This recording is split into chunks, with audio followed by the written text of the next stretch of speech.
So now it's 12 o'clock and I am starting today. It's 27th September 2021. The Department of Geography, in collaboration with IQAC of Netaji Nagar College, welcome you all to participate in a webinar on geography of tourism, new trend in geography discussion. Now, I would request our respected principal ma'am, Dr. Amrita Datto, to give the welcome address. Over to you, ma'am. Thank you Moumita. আজকে আমরা জানি যে 27 September হচ্ছে world tourism day. এই ডেকে মানে এই দিনটির গুরুত্বকে মাথায় রেখে আজকে আমরা ডিপার্টমেন্ট অফ জিওগ্রাফি এবং আইকিউএসির সহযোগিতায় যে ওয়েবিনারের সেমিনারের আমরা অনুষ্ঠিত হতে চলেছে তা অত্যন্ত প্রাসঙ্গিক এই অর্থে যে এখন আমরা বুঝতেই পারছি অনেকে গৃহবন্দী অনেকদিন ধরেই যে ট্যুরিজম কতখানি গুরুত্বপূর্ণ একটা দিন।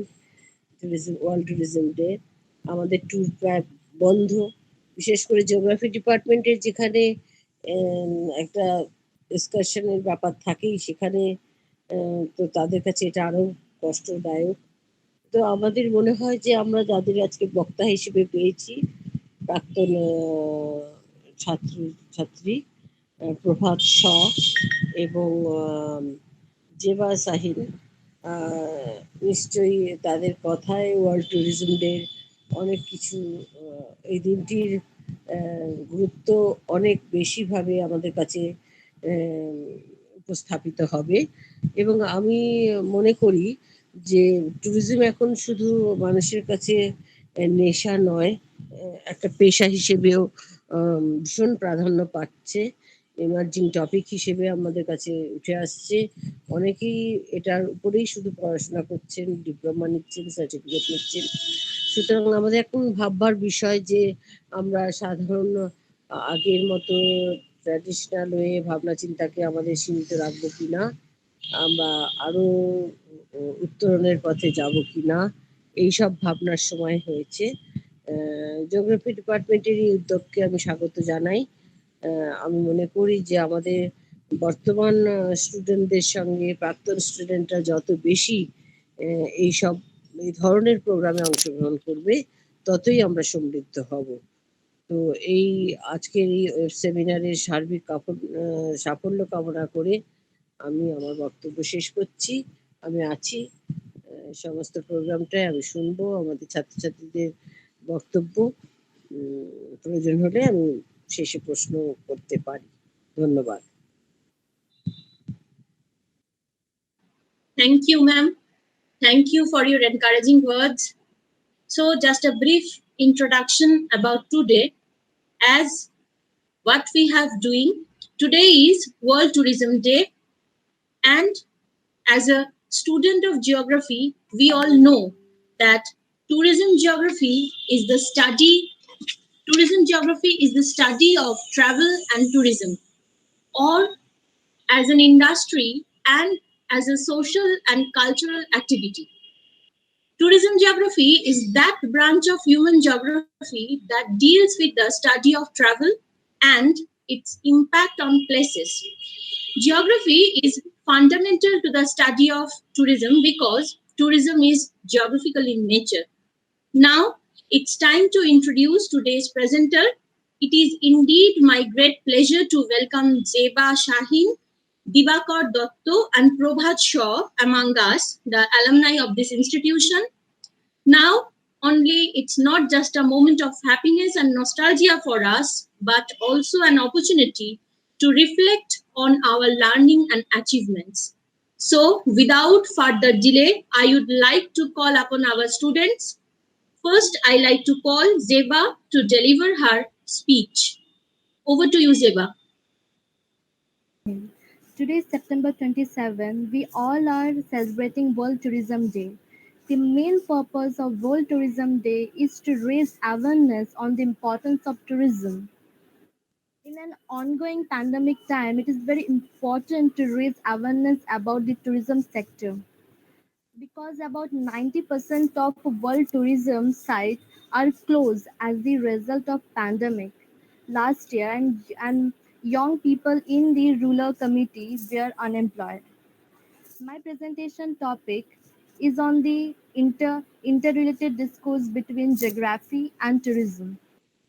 My presentation topic is interrelated discourse between geography and tourism. So let's move forward toward my presentation. I'm presenting my screen. My presentation on interrelated discourse. Presentation on interrelated discourse. What is tourism? The activity of a person to to stay and stay in a place outside their usual environment for not more than one consecutive year for leisure, rest, business, and family purpose and recreation, usually of a limited time period. Tourism এমন একটা activity যেখানে একটা person এক place থেকে আর এক প্লেসে travel করে, যেটা ফান পারপাসের জন্য হতে পারে, রেস্ট পারপাসের জন্য হতে পারে, বিজনেস পারপাসের জন্য হতে পারে, ফ্যামিলি পারপাসের জন্য হতে পারে, একটা সীমিত সময়কালের মধ্যে। Tourism geography. Tourism geography is a study of travels and tourism as an industry and as a social and cultural activity. Tourism geography travels and tourism এর উপর study কে বলা হয়, and tourism geography is considered as an industry as a whole. B. Geography is fundamental to the study of tourism because tourism is geographical in nature. Um, Why it is geographical in nature? Because tourism is dependent on geography or the physical feature of an area. One will plan his trip for just because the landform over there, like seas and ocean, means geographical landforms means on geographical landform the tourism depends. Scope of tourism in India. India holds position about 40 in the world most visited nation. বিশ্বের সবচেয়ে visited প্লেসের মধ্যে India 40 স্থানের মধ্যে আসে, holding 6th position in Asian tourism ranking. Asian tourism ranking এ India ষষ্ঠম স্থানে আসে। থার্ড, ইন্ডিয়ার কালচার, সংস্কৃতি, ওয়েদার, আবহাওয়া, স্পিরিচুয়ালিটি, ফুড, খাবার, diversity or huge number of ডেস্টিনেশনের জন্য ইন্ডিয়াস ট্যুরিজম এত গ্রোথ হয়েছে। Career option. ট্যুরিজমের মধ্যে অনেক এমন জায়গা আছে যেখানে কেরিয়ার অপশন গ্রো করতে পারে, যেমন কিছু tourism department. There are jobs as reservations like counter staff, sales and marketing staff, tour department and tour guide.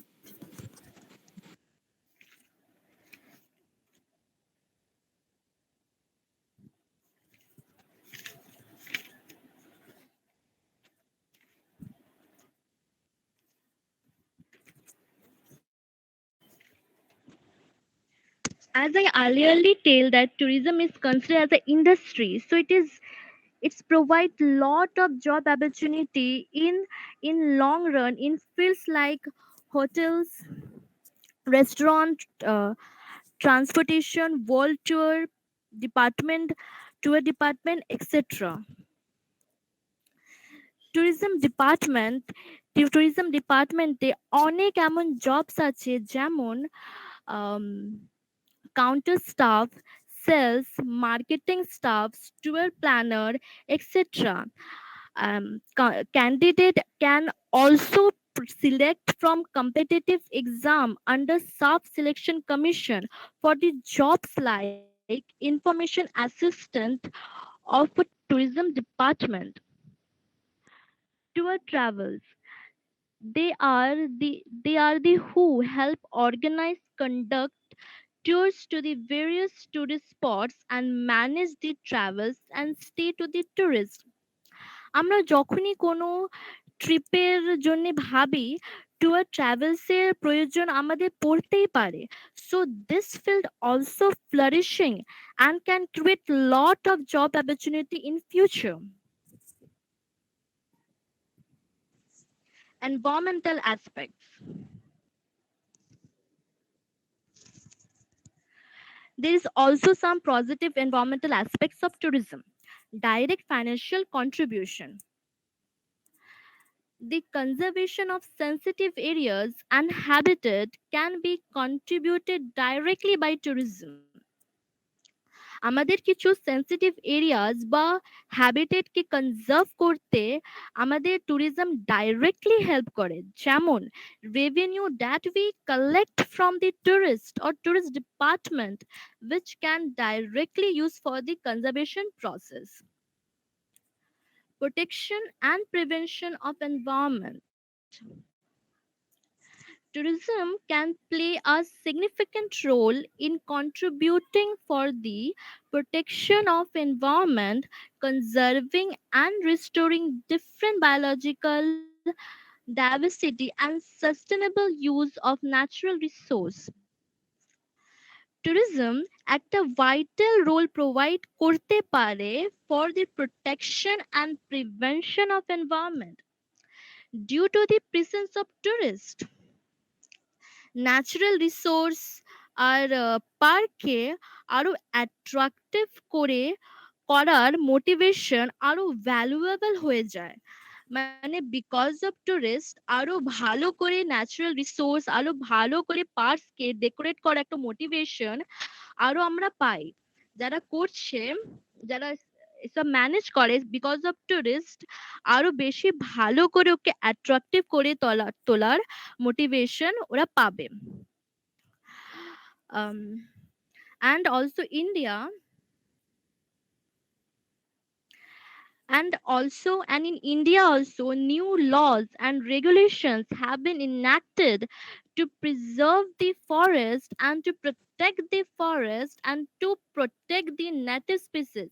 Means India also giving lots of laws and regulation to protect the tourism field.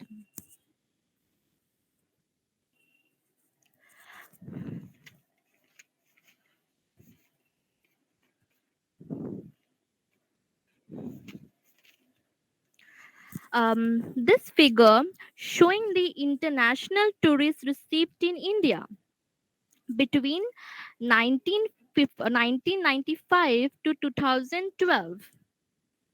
With this figure, it is clearly shown that tourism is increasing in increasing manner through time passes.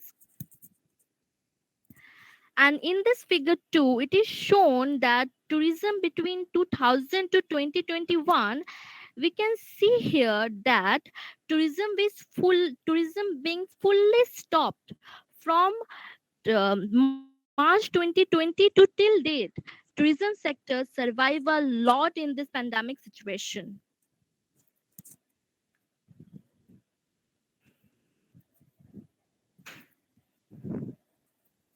Future of tourism. Tourism sector has created about 11 million jobs and has potential to create about 37 million jobs in future. Till now 11 million job create করেছে tourism sector and আরো 37 million job create করার potential রাখে in future. Although the further of the industry is quite bright, still there is a lot of development in terms of infrastructure, and infrastructure are still personal. In future আরো বেশি developed, আরো বেশি flourish হবে এই industry. prospect of tourism sector in India. Prospect mean expectation, what we expect from this tourism sector. The tourism sector in India has a positive impact on balance of payment of the country as it is plays an important role in the income of foreign exchange in India. tourism sector থেকে আমাদের countryতে অনেক foreign exchange আসে, and it is an very positive impact on BOP, balance of payment.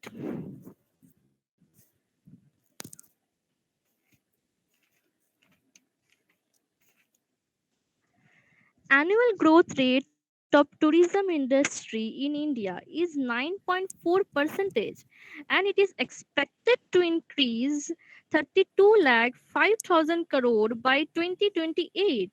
The annual growth rate Indiaর annual growth rate 9.5% বেড়েছে, and is expected to increase 32 lakh for 5,000 crore by 2028. মানে tourism সেক্টরে এত growth in future আমরা দেখতে পাবো। এটা এমন একটা ফ্লারিশিং সেক্টর যেটা day by day, year by year অনেক ফ্লারিশ হয়েছে। একটা এস্টিমেটও এখানে আমরা পেয়েছি যেটা ইন ফিউচার আমরা এটা অ্যাচিভ করতে পারি।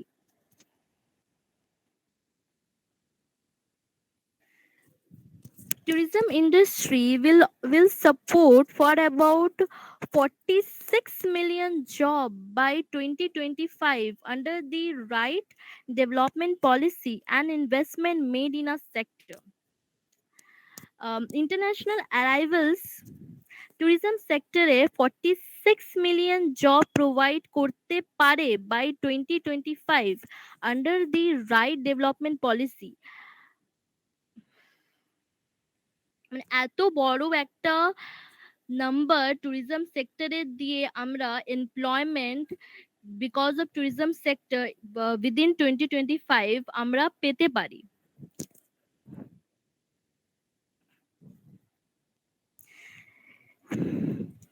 International arrivals through e-tourist visa in 2021 has increased 39.60% year and year to 2.37 millions. International arrivals 2028 বেড়ে উঠেছে 39.60%।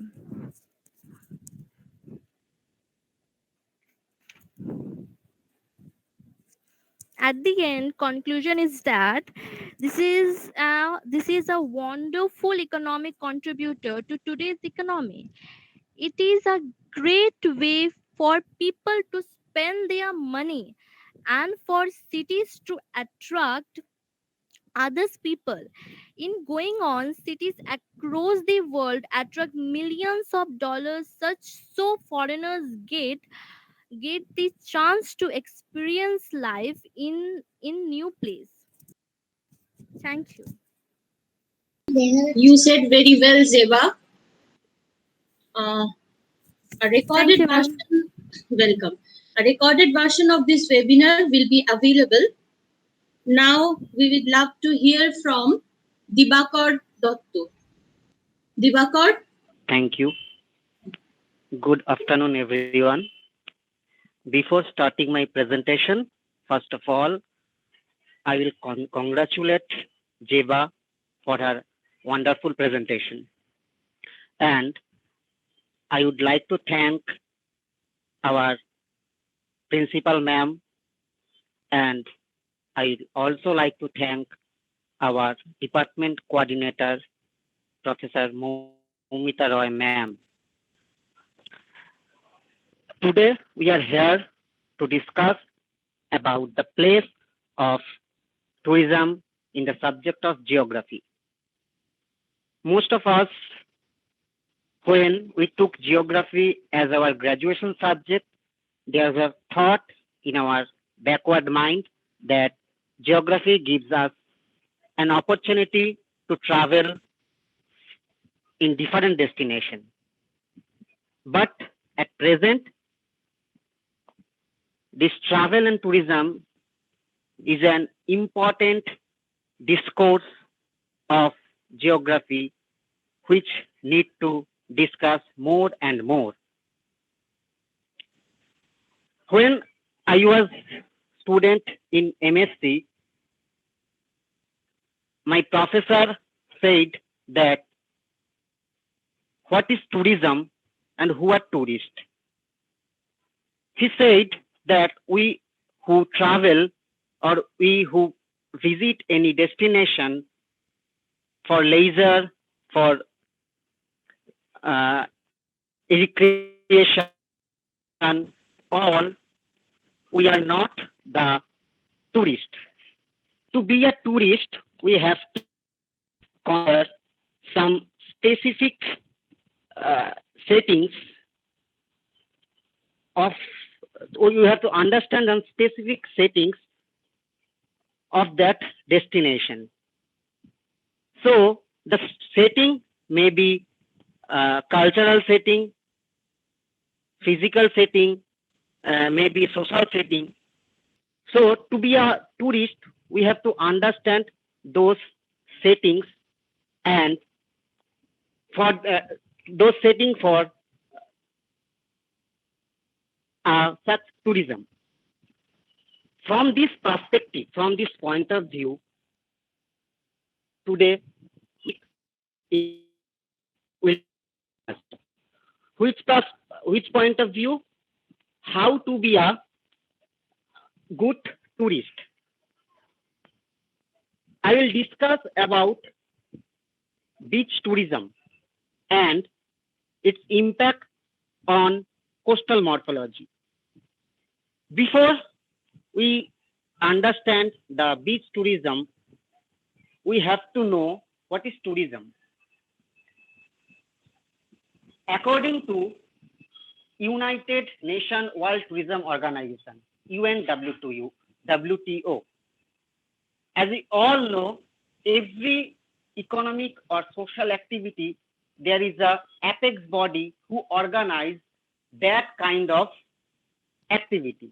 So in this sector, tourism sector, United Nations World Tourism Organization organized the different kind of tourism activity and its laws and regulation. A United Nations World Tourism Organization তার আইডিয়াতে ট্যুরিজমকে define করেছে। Tourism হলো এমন একটা activity যা আমরা আমাদের পরিচিত পরিবেশের বাইরে যাব, সেখানে বেশ কিছুদিন থাকবো, সময়টাও তারা নির্দিষ্ট করে দিয়েছে, একদিনের বেশি কিন্তু এক বছরের কম থাকবো এবং তার কিছু কারণ থাকবে। আমি সেখানে যাব, তার কিছু কারণ থাকবে। মানে আমি মামা বাড়ি ঘুরতে গেলাম, সেই ঘোরাটাকে ইউনাইটেড নেশন কিন্তু ট্যুরিজমের মধ্যে আনে না বা ট্যুরিজম হিসাবে দেখে না। কারণগুলো কি কি থাকবে? আমরা কোথাও একটা আমাদের পরিচিত পরিবেশের বাইরে যাব, কিসের জন্য? For business purpose, for leisure purpose, for recreation purpose. বিনোদন, অবসর এবং ব্যবসায়িক কারণে আমরা যখন কোথাও ঘুরতে যাব, সেইটা আমাদের কাছে, সেটা ইউনাইটেড নেশন ট্যুরিজম হিসাবে ডিফাইন করবে। কিন্তু অক্সফোর্ড ডিকশনারি আবার অন্য কথা বলছে। অক্সফোর্ড ডিকশনারি বলছে tourism is an economic activity. Tourism একটা ইকোনমিক অ্যাক্টিভিটি, মানে আমি শুধু ঘুরতে গেলেই হলো না, আমাকে ওই যে ডেস্টিনেশন, ওই যে গন্তব্য, ওই গন্তব্যের ওখানে বেশ কিছু ইকোনমিক অ্যাক্টিভিটি, ইকোনমিক ট্রানজাকশন করতে হবে। আমরা যে রিক্রিয়েশন বা যে লেজারের জন্য ঘুরতে গেছি, তার জন্য কিছু ইকোনমিক ট্রানজাকশন করতে হবে, তাহলেই আমরা সেই অ্যাক্টিভিটিটাকে ট্যুরিজম হিসাবে বলবো। তাহলে ইউনাইটেড নেশন বলছে যখন একটা ব্যক্তিগত মানুষ তার ব্যক্তিগত ইচ্ছে পূরণের জন্য কোথাও ঘুরতে যাবে, সেটা হলো ট্যুরিজম।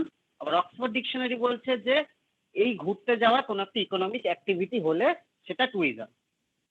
এই দুটো কোনো ব্যক্তিগত নয় বা ব্যক্তিগত বা অর্থনৈতিক নয়। পর্যটনকে আরো অনেকভাবে অনেক দিক থেকে দেখা যায়। পর্যটন শুধুমাত্র কিন্তু ইকোনমিক বা ব্যক্তিগত ইচ্ছা নয়। পর্যটনকে দেখতে গেলে আমাদের দেখতে হবে ডেস্টিনেশন, মানে যেখানে আমরা ঘুরতে যাব সেই ডেস্টিনেশনের সোশিওলজিক্যাল সেটিং, যেটা আমি আগেও বলেছি, আমরা একটা টুরিস্ট হতে গেলে আমাদের ওই রিজিয়নের সেটিং গুলো সম্পর্কে একটা মিনিমাম আইডিয়া বা মিনিমাম কনসেপ্ট রাখতে হবে। আমি ঘুরতে গেলাম, ঘুরে চলে আসলাম, I can't be a tourist আর it is not a tourism. তাহলে ট্যুরিজম হলো একদিকে পার্সোনাল অ্যাক্টিভিটি, একদিকে কালেকটিভ অ্যাক্টিভিটি, একদিকে ইকোনমিক অ্যাক্টিভিটি, অন্যদিকে সোশ্যাল, কালচারাল, হিস্টোরিক্যাল, একটা অল কম্প্রাইজেস অ্যাক্টিভিটি, মানে সব থাকবে।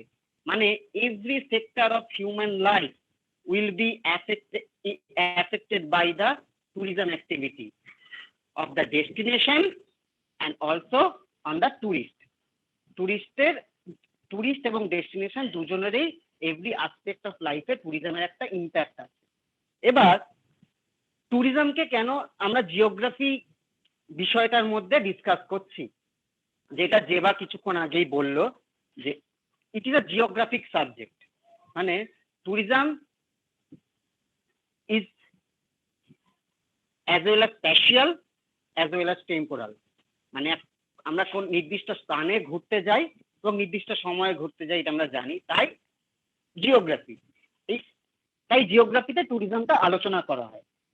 এবার স্পেশাল অ্যাসপেক্টের ক্ষেত্রে আমরা যদি জিওগ্রাফিক স্পেস হিসাবে ধরি, মানে কোথাও একটা ঘুরতে যাই, তার কিছু জিওগ্রাফিক ক্যারেক্টারের জন্যই তো, মানে ক্যারেক্টারের জন্যই তো অ্যাট্রাক্টেড হয়ে আমরা ঘুরতে যাই।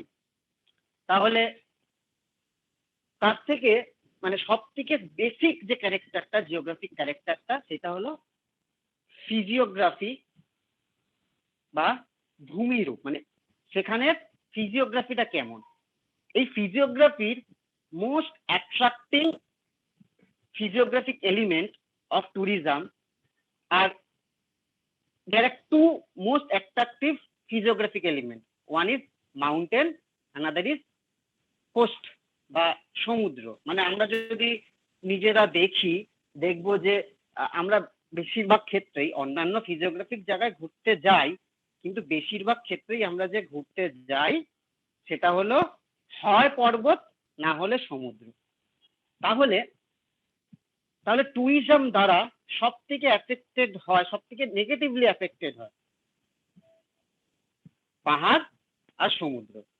আমাদের আজকে ডিসকাসিং বিষয়টা হলো এই সমুদ্র।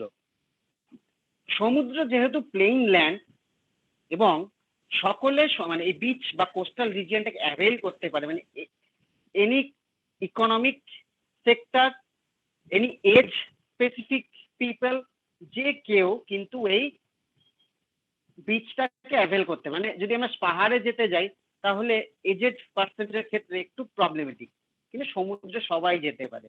তাই মানে ঐতিহাসিকভাবে, মানে ইতিহাস থেকে দেখা যাচ্ছে যে in this beach region massive tourist influxes is happening, and to attract this tourist, the tourism development authority taking some unplanned strategies which is negatively impacting on the destination, on the coast. এই negative ইম্প্যাক্টটাই আজকে আমরা discuss করব এবং সেটা থেকে কিভাবে উত্তরণ ঘটানো যায় বা কিভাবে অ্যাজ আ টুরিস্ট আমরা সেটা থেকে কিছুটা হলেও রক্ষা করতে পারি, সেটাও ডিসকাস করব। তাহলে এই চলে গেল যে ট্যুরিজমের একটা ইন্ট্রোডাকশন। এবার চলে যাই বিচ ট্যুরিজমটা কি। আমি আগেই বললাম beach tourism is defined as travel or visit to a beach region, to a coastal region for recreational, leisure and business purpose. মানে as a tourist, as a visitor, আমরা যখন কোনো সমুদ্র উপকূল অঞ্চলে ঘুরতে যাব ওই তিনটে কারণে, বিজনেস পারপাসে, রিক্রিয়েশন পারপাসে বা লেজার পারপাসে। এই সমগ্র বা এই কমপ্লিট অ্যাক্টিভিটিটা কল্ড অ্যাজ বিচ ট্যুরিজম। আমরা জানি আমাদের West Bengal called miniature of India, মানে ওয়েস্ট বেঙ্গল এমন একটা জায়গা যেটা ইন্ডিয়ার একটা মিনিয়েচার। মানে আমি এখানে হিমালয় পর্বতও পাবো, এখানে আবার বঙ্গোপসাগরও পাবো, মানে এখানে মাউন্টেন পিকও পাবো, আবার বিচও পাবো। এবং ওয়েস্ট বেঙ্গলে মোট 158 কিলোমিটার এরিয়া, মানে উদয়পুর থেকে আমাদের সাগর আইল্যান্ড পর্যন্ত। উদয়পুর হলো আমাদের ওয়েস্ট বেঙ্গল এবং ওড়িশার বর্ডার। এই উদয়পুর থেকে সাগর আইল্যান্ড পর্যন্ত টোটাল 158 কিলোমিটার বিচ এরিয়া রয়েছে। তাহলে আমাদের West Bengal has a great opportunity for development of beach tourism. আর আমরা জানি প্রতি বছর একটা হিউজ পরিমাণ টুরিস্ট এই বিচ ট্রাভেল করে বা এই কোস্টাল রিজিয়নগুলোতে ঘুরতে যায়। আমরাও প্রত্যেকে কোনো না কোনো সময় গেছি। এবার এই বিচ ট্যুরিজমে আমরা কি কারণে যাই, মানে বিচে কোস্টাল রিজিয়নে why we visit or tour to a beach? There are some specific attractions which is unique, only can see on this beach region. Those are, first of all, আমরা জিওগ্রাফি স্টুডেন্ট, তাই first of all বলবো যে বিচের মূল attraction হলো the coastal landform. যদিও আমরা West বেঙ্গলে সেই পরিমাণ ডাইভার্স কোস্টাল ল্যান্ডফর্ম দেখতে পারি না, তবু ওয়েস্ট বেঙ্গলে যে ধরনের কোস্টাল ল্যান্ডফর্মস আছে তার মধ্যে বিচ তো একটা নিজেই একটা কোস্টাল ল্যান্ডফর্ম। এছাড়াও ডিউনস আছে, মানে ওই বালির স্তূপ, বালিয়ারি, বড় বড় বালির, দীঘাতে গেলেই দেখতে পারবো, যদিও দিনে দিনে কমছে। ক্রিকস আছে, খাড়ি, তারপর মোহনা, মাউথ। এই আমাদের ওয়েস্ট বেঙ্গলে এই বিভিন্ন কোস্টাল ল্যান্ডফর্ম গুলো আছে।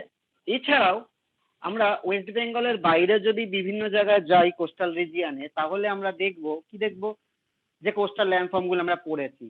আমরা স্ট্যাগ দেখতে পারবো, আমরা টম্বেলো দেখতে পারবো, আমরা স্পিট দেখতে পারবো, আমরা সমুদ্র ভৃগু দেখতে পারবো, আমরা ব্লো হোল দেখতে পারবো, সবই জানি, গ্লুপ। এই যে কোস্টাল ল্যান্ডফর্ম গুলো, এই কোস্টাল ল্যান্ডফর্ম গুলো আমরা দেখতে পারবো। কিন্তু এই এই এই যে ডাইভার্স কোস্টাল ল্যান্ডফর্ম, সেইটা আমাদের মানে পশ্চিমবঙ্গের সমুদ্র উপকূলে অনেকটাই কম। আমাদের পশ্চিমবঙ্গের সমুদ্র উপকূলে mainly the mouth, creeks, dunes, এগুলো হলো মেইন অ্যাট্রাকশন। আর কি, calm sea beach and salt water. মানে আমরা প্রত্যেকেই যখন কোনো সমুদ্র উপকূলে ঘুরতে যাই, মানে সারাদিন বিভিন্ন জায়গায় ভিজিট করার পর, সাইট সিন করার পর, আশা করি প্রত্যেকেই আমরা ওই সন্ধেবেলাটা গিয়ে উপকূল অঞ্চলে বসি। তার কারণ দ্য কাম সি বিচ, সমুদ্রের যে একটা নীরব, যে একটা শান্ত, যে একটা বায়ু, শান্ত যে বাতাস, যেটা সমুদ্র থেকে বয়ে আসছে, সেই যে একটা উপভোগ, সান্ধ্যকালীন উপভোগ, ওইটা অনুভব করতে যাই। কি আছে, clear vision, clear blue vision of the ocean, স্বচ্ছ আকাশ, দিগন্ত রেখা, সানরাইজ, ভোরবেলা উঠে সানরাইজ দেখতে যাই, একটা স্বচ্ছ আকাশ, দূর দূরান্তে বহু দূর পর্যন্ত আমাদের মন চলে যায়, আমাদের চোখ যত দূর যায় তার থেকেও বেশি দূর আমাদের মন চলে যায়। একটা দিগন্ত রেখা দেখার চেষ্টা করি, দিগন্ত রেখা তৈরি করার চেষ্টা করি। এই স্বচ্ছ আকাশ আমাদের একটা অ্যাট্রাকশন যে কোনো কোস্টাল রিজিয়নে। আর কি আছে, আর আছে coral reef and lagoons. Coral reef and lagoons যদিও আমাদের ওয়েস্ট বেঙ্গলে নেই, but it is a very important touristic attraction of coastal region. Lakshadweep coral রিফের জন্য, এবং আমাদের নিয়ারেস্ট লেগুন চিল্কা লেগুন। হয়তো আমাদের মধ্যে অনেকেও গেছি, যাইনি, কিন্তু ভবিষ্যতে যাব। এই জিনিসগুলো আছে। এছাড়াও বিভিন্ন অ্যাক্টিভিটি, মানে recently our West Bengal government has started different activities to attract the tourists towards the beach. এই অ্যাক্টিভিটিস গুলো আগে ছিল না, কিন্তু ওয়েস্ট বেঙ্গলের বাইরে অন্যান্য রিজিয়নে ছিল, কিন্তু ওয়েস্ট বেঙ্গল গভর্নমেন্ট এখন ট্রাই করছে অ্যাক্টিভিটি গুলো যেটাও কিন্তু অ্যাট্রাক্ট করে। তার মধ্যে ফিশিং, মোহনায় গিয়ে আমরা মাছ ধরতে পারি, বোটিং, প্যারাগ্লাইডিং, সান বাথিং, বিচ ওয়াকিং, এই যে অ্যাক্টিভিটি গুলো, এই অ্যাক্টিভিটি গুলো কিন্তু মানে বিচ ট্যুরিজমের অন্যতম অ্যাট্রাকশন। এবার এই অ্যাট্রাকশনের মানে আকর্ষণে আমরা টুরিস্টরা দিনে দিনে একটা হিউজ পরিমাণে টুরিস্ট প্রতি বছর, মানে beach is a region where tourism in every season in every region, মানে কোন সিজনে ট্যুরিজম বাদ যায় না, ট্যুরিস্ট যাওয়া বন্ধ হয় না। মানে যখন কোভিড পিরিয়ডে লকডাউনও ছিল তখনও এমন খোঁজ আছে যে মানে লকডাউন মানে একদম স্ট্রিক্ট লকডাউন না, মানে ওই মোটামুটি রিলিজ করা শুরু করেছে, সেই সময়ও আমাদের দীঘা পুরী মানে এমন দিন নেই জিরো ফুটপ্রিন্ট হয়েছে। জিরো ফুটপ্রিন্ট মানে ট্যুরিজম ল্যাঙ্গুয়েজে জিরো ফুটপ্রিন্ট মানে একটা দিন যেই দিন কোনো ট্যুরিস্ট ওই ডেস্টিনেশনে ভিজিট করবে না, সেই দিনটাকে বলে জিরো ফুটপ্রিন্ট ডে। তাহলে এই বিচ রিজিয়ন এমন একটা রিজিয়ন যেখানে জিরো ফুটপ্রিন্ট ডে বলে কিচ্ছু হয় না, মানে tourism in every season in every reason, মানে যখন আমাদের ইচ্ছা হলো আমরা একটু ব্যাগপত্র গুছিয়ে চলে যাই আমাদের নিকটবর্তী বিচ রিজিয়ন গুলোতে। তাহলে এবার আমরা তো যাই ঘুরতে, কিন্তু ঘুরতে যাওয়ার আগে আমাদের ওই যে বললাম ওখানকার সেটিং সম্পর্কে আইডিয়া নেই, ওই ডেস্টিনেশন সেটিং সম্পর্কে আইডিয়া নেই। মানে এটা বেশিরভাগ ট্যুরিস্ট আমরা যাই, আমাদের এই ট্যুরিজম এই ওই ডেস্টিনেশন যেটা স্পেসিফিক সেটিং আছে সেই সেটিং সম্পর্কে আইডিয়া নেই। তাহলে আমাদের সেই সেটিং সম্পর্কে আইডিয়া করতে হবে। তো এই আইডিয়ার জন্য আমাদের বিচ মরফোডাইনামিক্স এটা বুঝতে হবে, মানে বিচের মরফোলজিটা কেমন। মানে ট্যুরিজম ল্যাঙ্গুয়েজ মানে ট্যুরিজমের জন্য ট্যুরিজম ডিসকাশনে বিচ রিজিয়নকে আমরা মানে তিনটে ভাগে ভাগ করা হয়েছে। একটা হলো শোলিং জোন, ব্রেকিং জোন, সোয়াস জোন। এই শোলিং জোনটা মানে আমাদের যেখান থেকে বিচ মানে যেটা হাই টাইড লাইন, সেই হাই টাইড লাইন থেকে 1 থেকে 2 কিলোমিটার পর থেকে আমাদের দেখা যাচ্ছে, ছবিতে একটু ভালো করে দেখতে পারবে, আমি জানি না কারসারটা দেখা যাচ্ছে কিনা, এই যে এই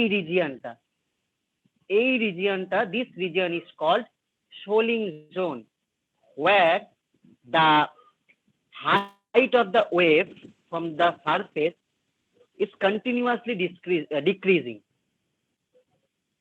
এই মানে কন্টিনিউয়াসলি ডিক্রিজিং, যখনই হাইট কমবে এই জোনে তখন কি হবে, তখন এই যে আমরা এত দূর থেকে যে ওয়েভ গুলোকে নিয়ে আসছে আমাদের বায়ু উইন্ড, যে ওয়েভ গুলোকে নিয়ে আসছে সেই ওয়েভের ক্যাপাসিটি পাওয়ার কমতে থাকবে। তখন কি করবে, তখন যেখানে হাইট সব থেকে কম হবে মানে সারফেস থেকে ওয়াটার হাইট সব থেকে কম হবে, সেখানে এই ওয়েভ গুলো ভেঙে যাবে।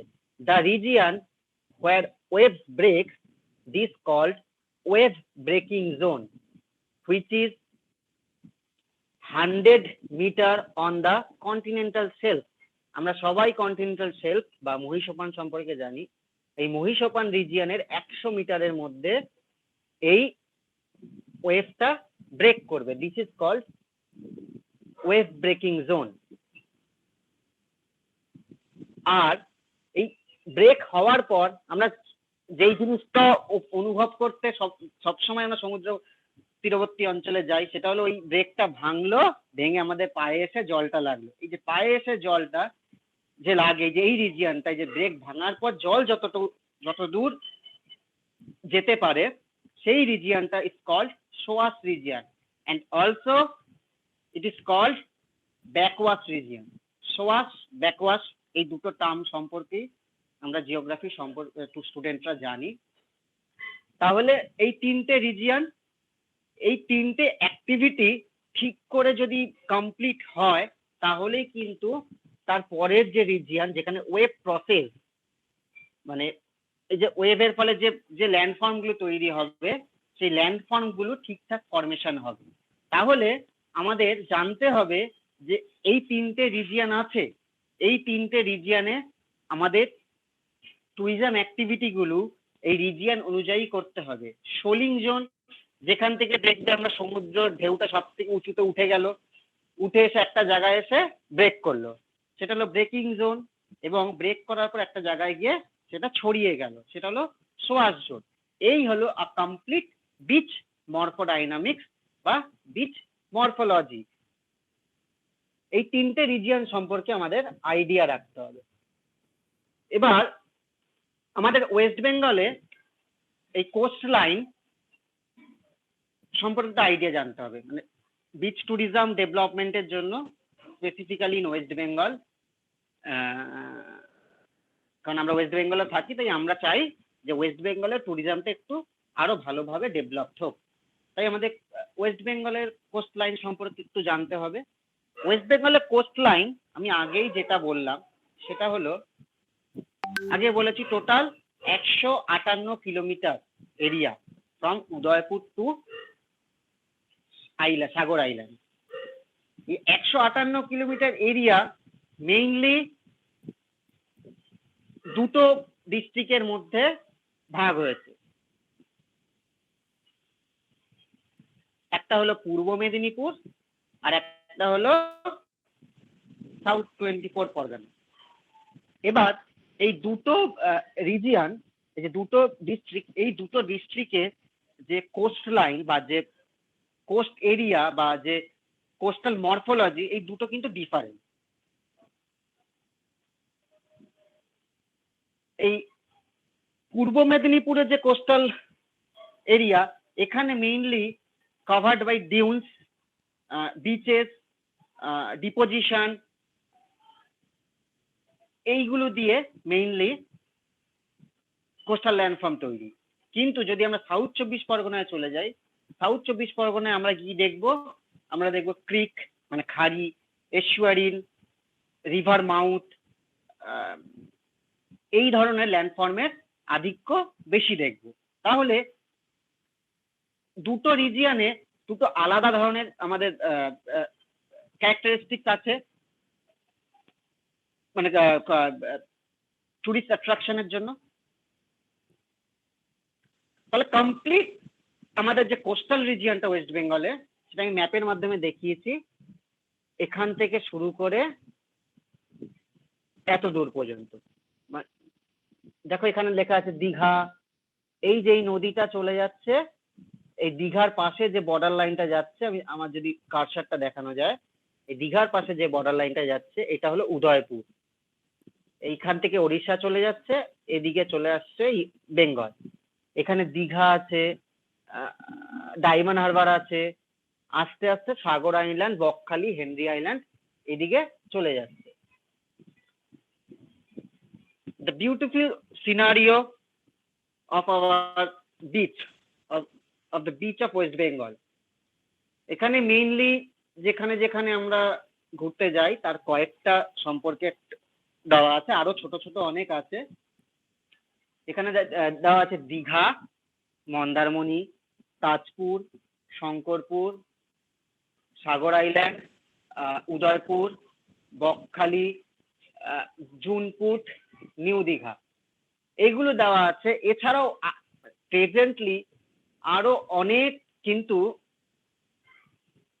ট্যুরিজম ডেস্টিনেশন বিচ রিজিয়নে হচ্ছে। এবং for tourism development, for coastal tourism development, our West Bengal government has inaugurated a project which is called Coastal Tourism Circuit. Coastal tourism circuit মানে এই নিজের উদ্যোগে আমাদের ওয়েস্ট বেঙ্গল গভর্নমেন্ট এই উদয়পুর থেকে আমাদের হেনরি আইল্যান্ড পর্যন্ত কমপ্লিট ঘোরাবে for a specific money, amount of money. এই একটা সার্কিট, মানে এই সার্কিটটা পুরোটাই কিন্তু একজয়েন্ট, মানে আমরা পুরোটাই কিন্তু কমপ্লিট করতে পারি। মানে যখন এই coastal circuit mainly originated for attracting the foreign tourist and the domestic tourist, local tourist নয়, তাদের অ্যাট্রাকশনের জন্য কিন্তু এই প্রজেক্টটা চালু করা হয়েছে। আমরা ওয়েস্ট বেঙ্গল গভর্নমেন্টের ট্যুরিজম ডিপার্টমেন্টের যে পেজটা আছে সেই পেজে গেলে কিন্তু দেখতে পারবো কোন কোন রিজন গুলো আছে এবং কত টাকা খরচ করে। এবার চলে আসি মূল জায়গায়, সেটা হলো কিভাবে এই ট্যুরিজম আমাদের বিচের মরফোলজির সাথে মানে ইন্টারঅ্যাক্ট করে বা ইন্টারফেস করে, মানে কোথায় সমস্যাটা কারণ অনেক আছে। তার মধ্যে প্রথম যেটা হলো সেটা হলো কনস্ট্রাকশন অফ বিচ রিসোর্ট। আমরা প্রত্যেকেই চাই, মানে আমাদের মধ্যে টুরিস্ট, মানে ওই বললাম যে আমরা আমরা আমরা সেখানকার সেটিংটা বুঝি না, তাই আমাদের মধ্যে একটা চাহিদা থাকে, মানে most of we agri that আমরা যখন কোনো বিচ রিজিয়নে ঘুরতে যাব, আমরা এমন একটা বিচ সিলেক্ট করতে চাইবো যেখানে বসে আমি যখন সকালের কফিটা খাবো বা দুপুরের ডাবের জলটা খাবো, সেই জলটা এবং ডাবের জলের মুখে যাওয়ার সঙ্গে সঙ্গে সমুদ্রের জল আমার পায়ে এসে ঠেকবে।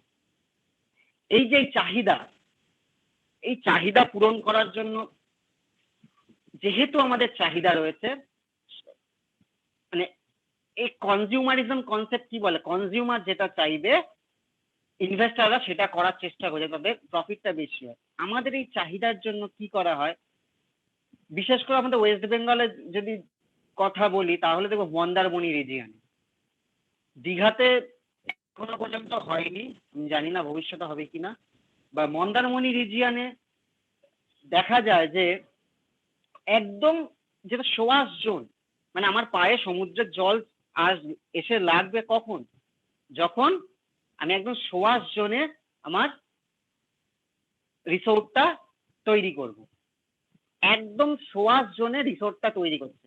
এর ফলে কি হচ্ছে, এর ফলে যে একটা ন্যাচারাল ওয়েভ ফ্লো, সমুদ্র তরঙ্গের যে প্রবাহ একটা ন্যাচারাল, সেই ন্যাচারাল প্রবাহটাকে আমরা বাধা দিচ্ছি। তাই এফেক্ট কি হচ্ছে আমরা সেটা পরে আলোচনা করব, আগে আমরা কিভাবে ইন্টারফেস করছি সেটা সম্পর্কে আলোচনা করব। এবার যেটা হবে সেটা হলো ডিফরেস্টেশন ফর বিউটিফিকেশন।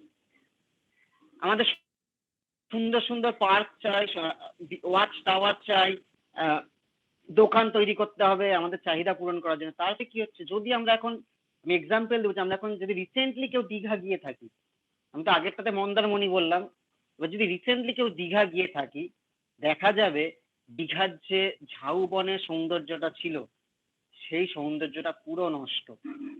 পুরো ঝাউবন পরিষ্কার করে দিয়ে ওখানে একটা কংক্রিটের জঙ্গল তৈরি করেছে, যেখানে ছোট ছোট ছোট ছোট কতগুলো দোকান করে দিয়েছে। তাহলে কি হবে, এতে কি হচ্ছে, হয়তো মানে আমি জানি না, প্রত্যেক মানুষের চাহিদা আলাদা, কিন্তু সৌন্দর্য কিছুটা বাড়ানো গেলেও যেতে পারে চাহিদা অনুযায়ী। মানুষকে অনেক সিভিলাইজড মনে হতে পারে, মানুষ মনে করে আমি যদি জঙ্গলে থাকি আমাকে হনুমান বা আমাকে অন্য জন্তুর মতো লাগে, কিন্তু জঙ্গল না থাকলে আমরা অনেক সিভিলাইজ, এটা মনে হতে পারে।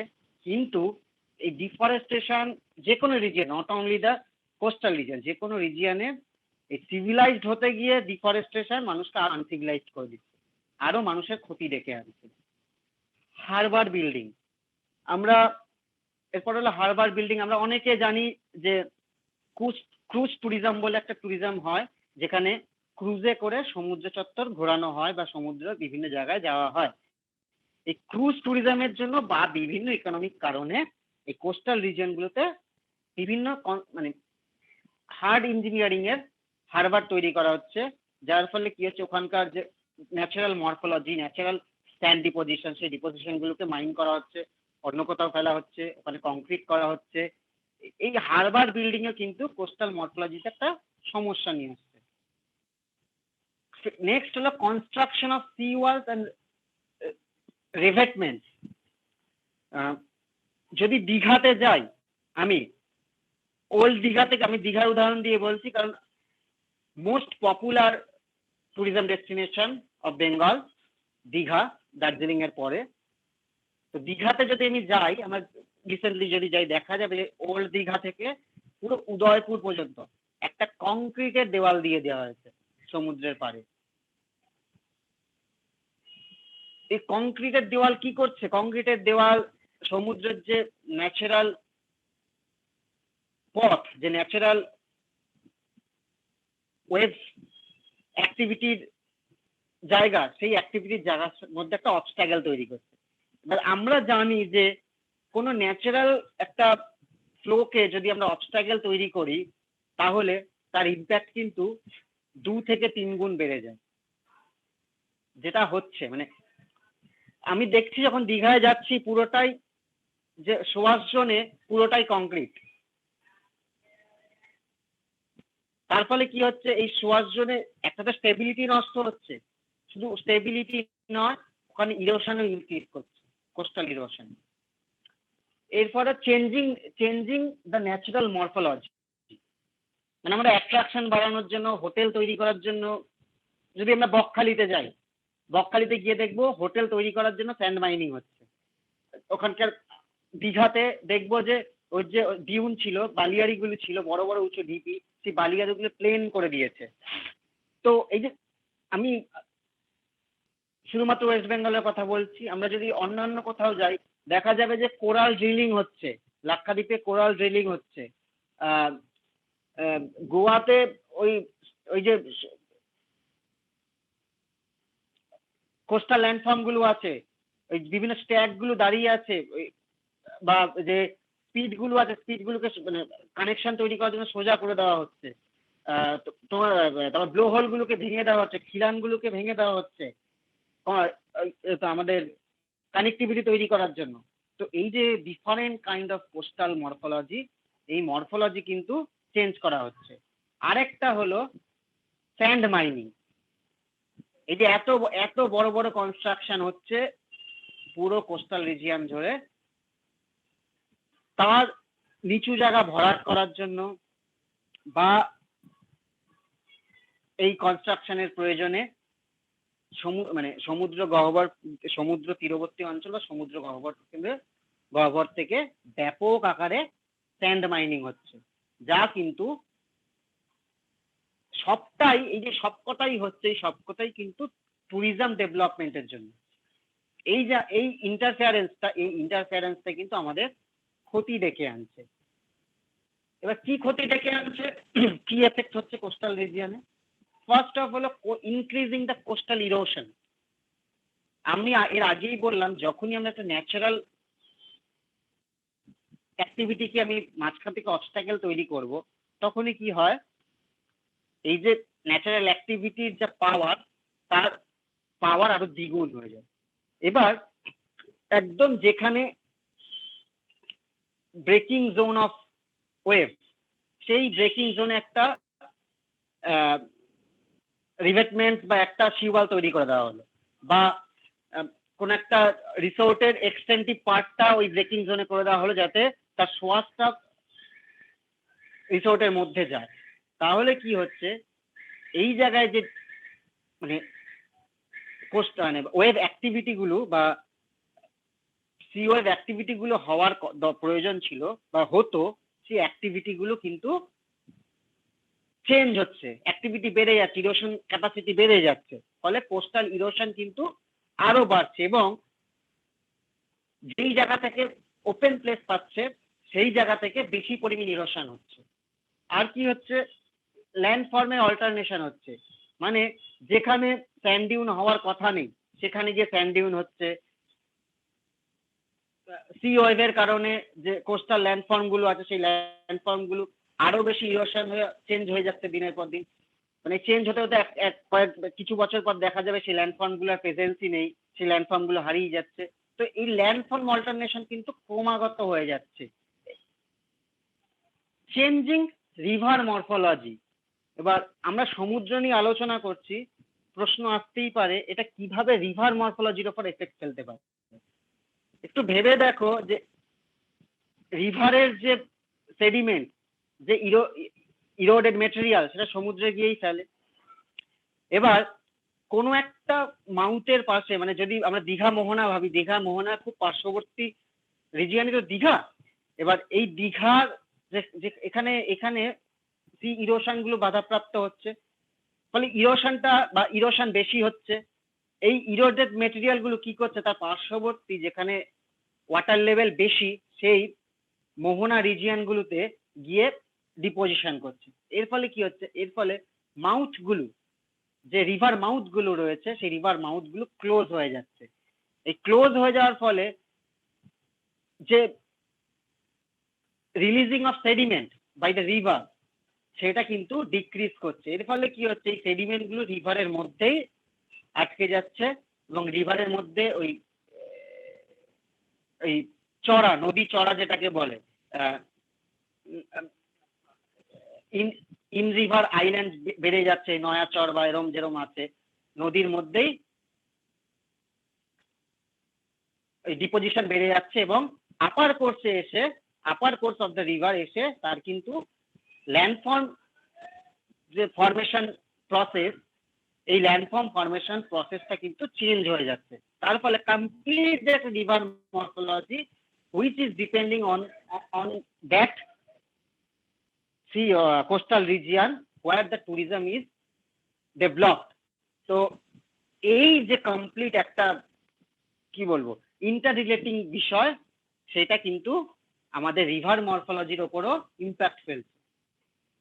এছাড়াও ডিগ্রেডেশন অফ কোরাল রিফ, আমরা যেহেতু ওয়েস্ট বেঙ্গলে কোরাল রিফ নেই, তাও coastal morphology as a whole যখন আলোচনা করছি, তাহলে আমাদের এটাও বলতে হবে যে কোরাল ব্লিচিং হচ্ছে না, রিফ তৈরি হচ্ছে না, কোরাল রিফ কেটে নেওয়া হচ্ছে। তো আস্তে আস্তে এই কোরাল রিফ রিজিয়ন গুলো ডিগ্রেড করছে। আরেকটা কি হচ্ছে, যেটা হলো আমরা প্রতি বছর দু তিন বার করে অনুভব করছি বা উপভোগ বলবো না, অনুভব করছি বা দেখতে পাচ্ছি, সেটা হলো স্ট্রং সার্জেস, ঝড়। এই ঝড়ের তীব্রতা দিনের পর দিন বেড়েই চলছে। ইয়াস বলে সদ্য একটা ঝড় হলো, যেই ঝড়টা মূলত দীঘা বা উদয়পুর এই রিজিয়নে হয়েছে। দেখা গেছে যে এই যে কোস্টাল যে রিসোর্ট গুলো রয়েছে, বিচ রিসোর্ট গুলো, সেই রিসোর্ট গুলো তছনছ করে দিয়েছে। সমুদ্রের জল ওই সি ওয়াল গুলো টপকে কিন্তু রাস্তায় চলেছে, জল আটকে গেছে। তার একটাই কারণ হলো এই ডেভেলপমেন্ট, এই unplanned development of tourism on that region. আরেকটা জিনিস যেটা এখানে লেখা নেই, সেটা হলো এই কোস্টাল রিজিয়ন গুলোতে কিন্তু ওয়াটার লগিং এটা বৃদ্ধি পাচ্ছে দিনের পর দিন। মানে আমরা যখন পেভমেন্ট তৈরি করে, আমরা যখন সি ওয়াল তৈরি করে দিচ্ছি, তখন কি হচ্ছে, যদি কোনো কারণে হাই টাইড লাইন বা টাইডের হাইট হাই হয়, তাহলে কিন্তু এই সি ওয়াল টপকে জল আমাদের মানে পুরো রিজিয়নটাতে চলে আসছে। এবার এই জল পাস হওয়ার জায়গা নেই। ফলে এছাড়াও যে ইয়াস ঝড় হলো, এই ইয়াস ঝড়ে যে পরিমাণ জল আটকে রইলো, সেই জল কিন্তু পাস হওয়ার জায়গা নেই, কারণ পুরোটাই আমরা কংক্রিট করে দিয়েছি। ফলে একটা ব্যাপক পরিমাণ ওয়াটার লগিং প্রবলেম একটা দেখা যাচ্ছে এই কোস্টাল বিচ ট্যুরিজম ডেস্টিনেশন গুলোতে। তো এই একটা সমস্যা। এবার সমস্যাগুলোকে আমাদের ওভারকাম করতে হবে, না হলে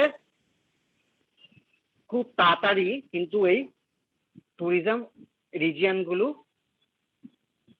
অ্যাট্রাকশন হারাবে এবং লোকে যাওয়া কমিয়ে দেবে। ফলে কিন্তু এফেক্টটা কমপ্লিটলি ওই কমিউনিটি এবং as well as all over নেশনে পড়বে। তাহলে আমাকে ইম্প্যাক্ট গুলো কমাতে হবে। এই ইম্প্যাক্ট গুলো কমানোর জন্য প্রত্যেকটা ডেভেলপমেন্ট অথরিটিকে কোস্টাল রেগুলেশন জোন CRZ এইটা সম্পর্কে অ্যাওয়ার করতে হবে এবং এইটাকে মানতে হবে। এই কোস্টাল রেগুলেশন জোন মেইনলি করা হয়েছে এনভায়রনমেন্টাল প্রোটেকশনের জন্য 1986 সালে। কোন রিজিয়নটা পড়ে কোস্টাল রেগুলেশন জোনের মধ্যে?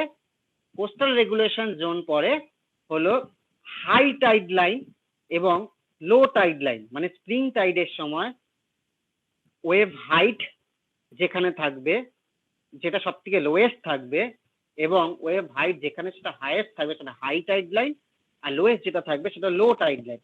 এই হাই টাইড লাইন এবং লো টাইড লাইন থেকে ল্যান্ড সারফেসে 500 মিটার পর্যন্ত এই রিজিয়নটা পড়বে কোস্টাল রেগুলেশন জোনে, এবং 100 মিটার অ্যালং সাইড মানে পার্শ্ববর্তী 100 মিটার এই পুরো রিজিয়নটা পড়বে কোস্টাল রেগুলেশন জোনের মধ্যে। এই কোস্টাল রেগুলেশন জোন ইনঅ্যাক্টেড করার জন্য কোস্টাল এরিয়াকে 4খানা রিজিয়নে ভাগ করেছে। একটা হলো CRZ1, যেটাকে বলা হয় ইকোলজিক্যালি সেন্সিটিভ এরিয়া, মানে যেখানে লেগুন আছে, যেখানে কোরাল রিফ আছে, যেখানে ম্যানগ্রোভ আছে, যেখানে বায়োস্ফিয়ার রিজার্ভ আছে, এরকম বিভিন্ন যে ইকোলজিক্যাল এলিমেন্ট গুলো রয়েছে সেই এলিমেন্ট গুলোকে ইকোলজিক্যালি সেন্সিটিভ এই এলিমেন্ট গুলো, সেই এলিমেন্ট গুলো যেখানে রয়েছে সেখানে কিন্তু সেটাকে বলা হচ্ছে CRZ1। এই CRZ1 কি হচ্ছে, CRZ1 এ বলা হচ্ছে যে এই CRZ1 রিজিয়নে হাই টাইড লাইন থেকে 500 মিটার দূর পর্যন্ত কোনো কনস্ট্রাকশন করা যাবে না। এবার CRZ2 হলো এই কোস্টাল রিজিয়নে যেখানে মূলত আরবান রিজিয়ন গুলো পড়ে, মানে সি কোস্টের পাশে যে আরবান রিজিয়ন গুলো পড়ে সেই রিজিয়ন গুলোকে বলা হচ্ছে CRZ2। এখানে বলা হচ্ছে যে 0 থেকে 200 মিটারের মধ্যে কোনো হার্ড কনস্ট্রাকশন বা হার্ড ইঞ্জিনিয়ারিং করা যাবে না। 200 মিটারের পরে চাইলে কনস্ট্রাকশন করা যায়, কিন্তু সেটা ইনফ্রাস্ট্রাকচারাল পারপাস, এবং যদি সেখানে রেসিডেন্সিয়াল পারপাস কিছু করতে হয় তাহলে সেটা সফট ইঞ্জিনিয়ারিং দিয়ে হবে, এবং যা কমপ্লিটলি কিন্তু লোকাল কমিউনিটি দ্বারা ম্যানুপুলেট হবে, লোকাল কমিউনিটি দ্বারা দেখাশোনা হবে, লোকাল কমিউনিটি ওখানে ইনভলভ হবে। এরপরে CRZ3 হলো রুরাল অ্যান্ড আরবান রিজিয়ন যখন কোনো কোস্টাল রিজিয়নে পড়ে। অ্যাজ CRZ2 এর রেগুলেশন গুলো সেম, কিন্তু এখানে শুধু মানে রুরাল রিজিয়ন গুলোকেও ইনক্লুড করা হয়েছে। এখানেও বলা হয়েছে যে 200 মিটারের মধ্যে কোনো হার্ড কনস্ট্রাকশন হবে না। এই দুটো রিজিয়নে কিন্তু CRZ2 আর CRZ3 এই দুটো রিজিয়নে কিন্তু ট্যুরিজম ডেভেলপমেন্টের পারমিশন দেওয়া আছে, কিন্তু ট্যুরিজম ডেভেলপমেন্টের পারমিশন দেওয়া থাকলেও যে রুলস অ্যান্ড রেগুলেশন গুলো আছে সেগুলো ফলো করতে হবে, এবং যত মানে সমুদ্র তীরবর্তী অঞ্চলে হবে তত সমুদ্র তীরে অঞ্চলে হার্ড কনস্ট্রাকশন করা যাবে না, এবং লোকাল কমিউনিটির ইনভলভমেন্ট এখানে বাড়াতে হবে, কারণ তারা জানে তাদের সেটিংটা কিরকম। তো আর একটা হলো এই দুটো রিজিয়নে আমরা ট্যুরিজম ডেভেলপমেন্ট করতে পারি। এবার CRZ4 যেটা হলো এই তিনটে রিজিয়নের মধ্যে পড়ে না, কিন্তু এই সি কোস্টের সাথে অ্যাডজয়নিং বা ইন্টার রিলেটেড অন্যান্য অ্যাকোয়াটিক রিজিয়ন, যেমন মোহনা অঞ্চলগুলো বা খাড়ি সুন্দরবন রিজিয়ন পুরোটাই কিন্তু CRZ4 এর মধ্যে পড়ে, কারণ এই পুরো রিজিয়নটা কিন্তু আমাদের ওই সি কোস্টের সাথে ইন্টার রিলেটেড। তাই the aquatic region which is not as nearly to the coast but it is interrelated with the sea coast, the region is called CRZ4। এখানেও কিন্তু বলা হচ্ছে যে কনস্ট্রাকশন করতে গেলে বিশেষ অনুমতি লাগবে, এই অনুমতির বাইরে কনস্ট্রাকশন করা যাবে না। এইটা হলো এই ইম্প্যাক্ট মিনিমাইজিং এর জন্য বেশ কিছু যে রেগুলেশন আনা হয়েছে গভর্নমেন্ট থেকে, ইন্ডিয়ান গভর্নমেন্ট থেকে, সেই ইন্ডিয়ান গভর্নমেন্টের রেগুলেশন। আর এছাড়াও এই রেগুলেশনের বাইরেও এই মিটিগেশনের জন্য আর কি করা যেতে পারে, যেটা করা যেতে পারে সেটা হলো অল্টারনেটিভ অ্যাকোমোডেশন। মানে এই যে আমরা দীঘাতে গেলেই এই সি ভিউ বা যা দেখি একটা 5তলা বিল্ডিং একদম সমুদ্রের পাশে, মানে এটা দেখতেও কেমন একটা দৃষ্টিকটু এবং যেটা পরিবেশের ক্ষেত্রে ক্ষতিকর। তো এই ধরনের অ্যাকোমোডেশন থেকে আমাদের শিফট করে অল্টারনেটিভ অ্যাকোমোডেশনের দিকে যেতে হবে, যেটা আমাদের কিন্তু আমরা অনেকেই নাম শুনেছি বা আমরা যারা সোশ্যাল মিডিয়া ইউজ করি অনেকেই দেখেছি মৌসুনী আইল্যান্ড কিন্তু দেখিয়েছে how to prepare a alternative accommodation to mitigate the coastal impact of tourism. এই এছাড়াও ভারতবর্ষে কিন্তু অন্যান্য অনেক জায়গায় অল্টারনেটিভ অ্যাকোমোডেশন সিস্টেমটা কিন্তু দেখা যায়, কিন্তু আমাদের ওয়েস্ট বেঙ্গলে কিন্তু মৌসুমী আইল্যান্ড দেখিয়েছে। তো আমাদের এই ধরনের অল্টারনেটিভ অ্যাকোমোডেশন কথা কিন্তু ভাবতে হবে। ডিসেন্ট্রালাইজেশন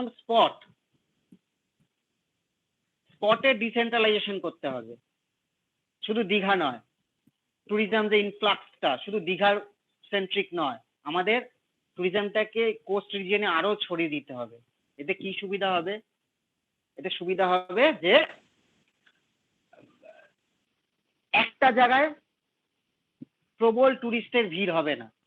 তৈরি করা হচ্ছে, প্রচুর তৈরি করা হচ্ছে। হেনরি আইল্যান্ড, মৌসুমী আইল্যান্ড, বকখালি, জুনপুর, সাগর দিঘি, আমি অনেকগুলো নাম বললাম, আরো বেশ কিছু নাম আছে যেটা তৈরি হয়েছে। শঙ্করপুর, তাজপুর, উদয়পুর, দীঘা, নিউ দীঘা, মোহনা, এই যে পুরো রিজিয়ন ধরে আমরা কিন্তু ডিসেন্ট্রালাইজ করে দিতে পারি, যেটা এই সার্কিটের সঙ্গে জড়িয়ে আছে।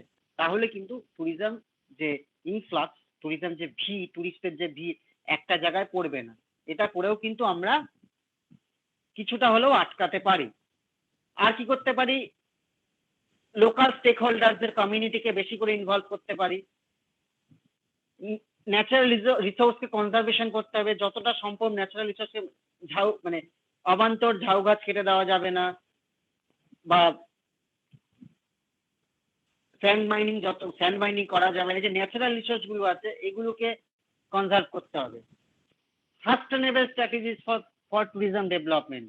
ট্যুরিজম ডেভেলপমেন্টের জন্য একটা সুস্থায়ী স্ট্র্যাটেজি নিতে হবে। শুধুমাত্র একটা সি ওয়াল তৈরি করে দিলাম সেটা নয়। রিসেন্টলি ইকোলজিক্যাল ইঞ্জিনিয়ারিং বলে একটা নতুন আইডিয়া জেনারেট হয়েছে for save the coastal region. Ecological engineering কি হলো? আমরা ওয়েভ ইরোশন ক্যাপাসিটিকে বা ওয়েভ অ্যাকুমুলেশন ক্যাপাসিটিকে আমরা আটকাতে পারি ফরেস্টেশন দিয়ে, সি ওয়াল দিয়ে নয়। মানে যেখানে আমাদের ওয়েভ ব্রেকিংটা হচ্ছে সেখানে আমরা ডিফরেস্টেড করে দেবো, অ্যাফরেস্টেড করে দেবো। মানে যেই গাছগুলো ওখানে বেঁচে থাকতে পারে সেই ধরনের গাছ থেকে অ্যাফরেস্টেড করে দেবো। তাহলে কি হবে? একদিকে যেমন গাছের সয়েল হোল্ডিং ক্যাপাসিটি আছে, সেরকম এই ওয়েভগুলোকে ব্রেকও করতে পারবে, যার কিন্তু ইরোশন ক্যাপাসিটি অনেকটা কমবে। তাহলে ইকোলজিক্যাল ইঞ্জিনিয়ারিং ফলো করতে হবে সাস্টেনেবল ডেভেলপমেন্টের জন্য। আর কি করতে হবে? Enhancing the coastal area governance.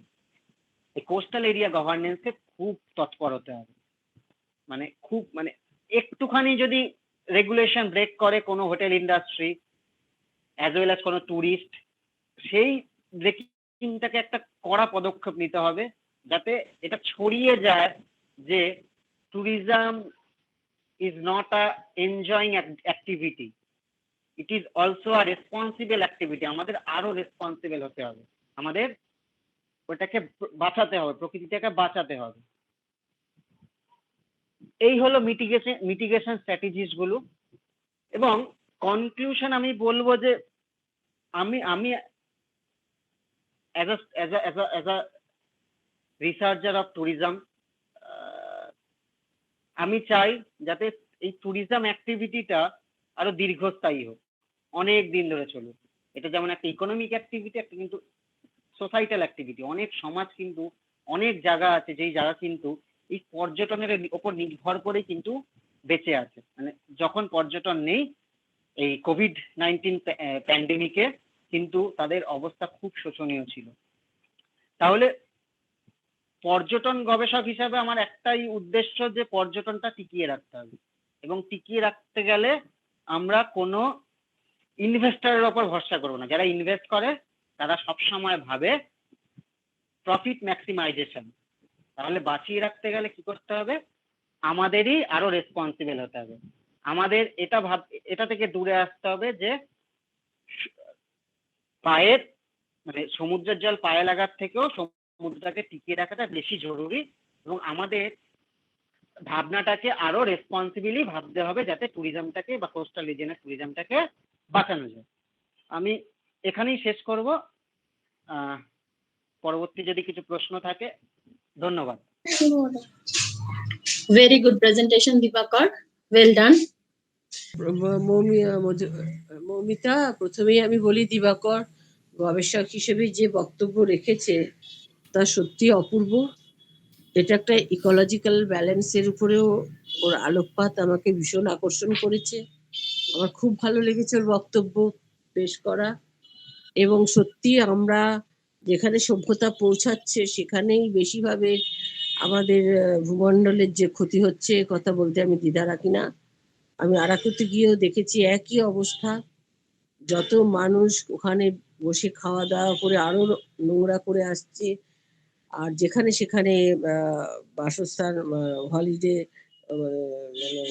In তৈরি হচ্ছে এবং রিসর্ট তৈরি হচ্ছে, এটা আমাদের পক্ষে খুব বিপজ্জনক।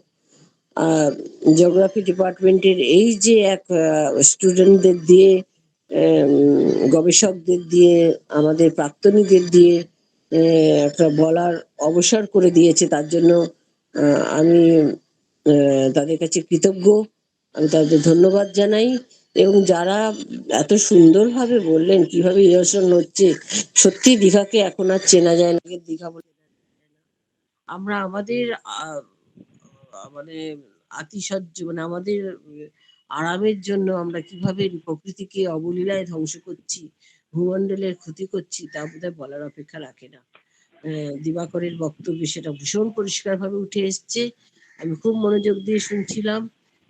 এরপরে আমি হয়তো থাকবো যতক্ষণ পারবো, কারণ কলেজে বেরোনোর ব্যাপার আছে। তথাপি আমি যতক্ষণ পারবো আমি নিশ্চয়ই থাকবো।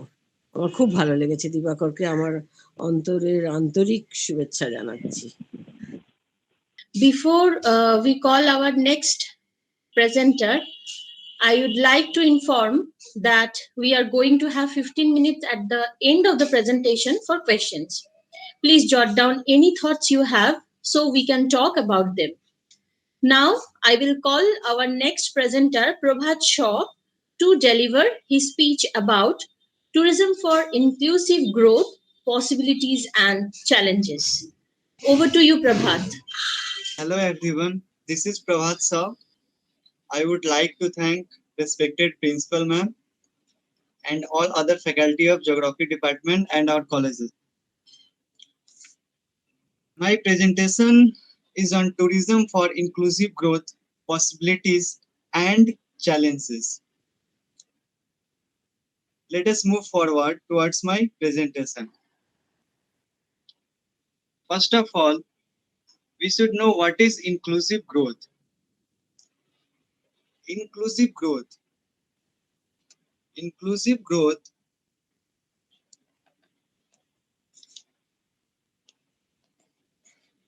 Inclusive growth means economically growth that creates employment opportunity and helps in reducing poverty. Inclusive growth is a type of growth which creates a employment opportunity and helps reducing poverty. Inclusive growth में क्या होता है? Employment opportunity बहुत ही ज़्यादा में होता है, improve होता है, which directly helps to reduce poverty. Poverty को reduce करने में help करता है. Next, we will move to the presentation. Introduction. The COVID-19 pandemic has had a massive social and economic impact. Both developed and developing economies have been hit, and marginalized groups and the most vulnerable have been hit hardest at all. The restart of tourism will help kickstart recovery and growth.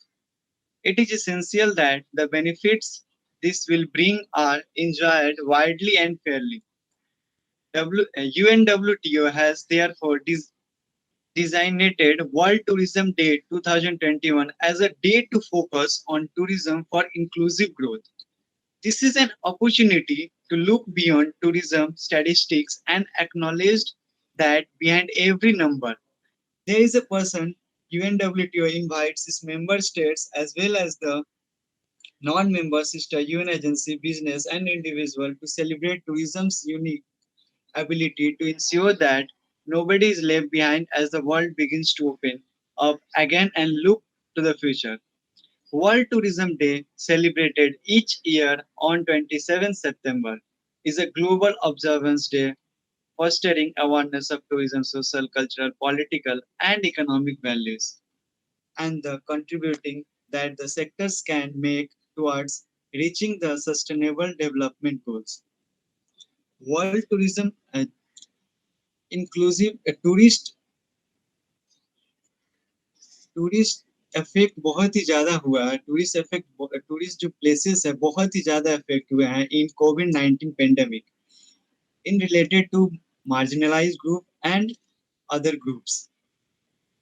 World tourism day हम लोग पहले ही देखे 27 सितंबर को मनाते हैं और इसका जितना भी रिस्पॉन्सिबिलिटीज एंड डिसीजंस टेकिंग सब UNWTO लेता है, United Nation World Tourist Organisation. Next हम लोग देखेंगे possibilities of tourism for inclusive growth.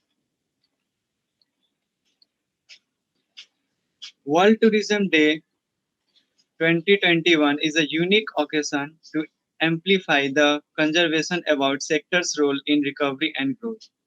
UNWTO invites its member states and affiliate members and also the UN agencies, international organizations, destinations, business, and individual travelers to be an active part of day.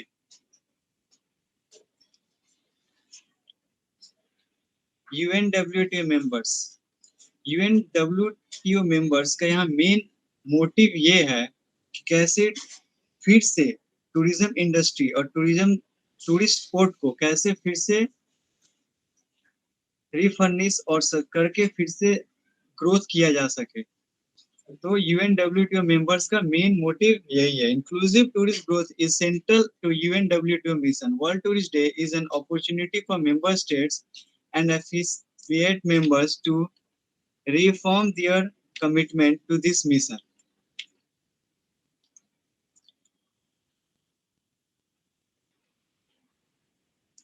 UN agencies and international organizations. UNWTO calls on its sister UN agency to use the occasion of World Tourist Day to recognize the role tourists play in respective fields for fair trade and climate action and gender equality, indigenous rights and opportunity for youth. Tourism एक ऐसा अभी field हो गया है जो कि youth को बहुत ही तरह से जॉब अपॉर्चुनिटी हुआ, ये बिजनेस पर्पस के लिए यूजेस भी हो सकता है, बहुत तरह चैलेंजेस ऑफ इंक्लूसिव ग्रोथ। अब यहाँ main challenges of inclusive tourist के चैलेंजेस यहाँ क्या क्या है? बहुत सारे challenges. Terrorism and FDI tourism. देखा जाए तो FDI